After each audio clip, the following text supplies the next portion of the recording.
මිනිස්සු වෙලා ඉපදිච්ච එකෙන් හොඳට වැඩ ගන්න. කොහොමද වැඩ ගන්න? පළවෙනි එක වාචාය සංවරෝ සාදු. හොඳට කට පරිස්සම් කරගන්න. උපදින සේරටම කතා කරන්න පුළුවන්.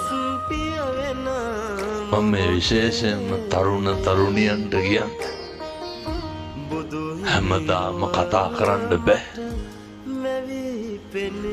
උපදින සේරටම ඇවිදින්න පුළුවන්. උපදින සේරටම කන් ඇහෙනවා. දැන් මේ අම්මලා තාත්තලා කොච්චර වාග්යවන්තද. ඇස් දෙක පේනවනේ. කන් දෙක ඇහෙනවනේ. කතා කරන්න පුළුවන්.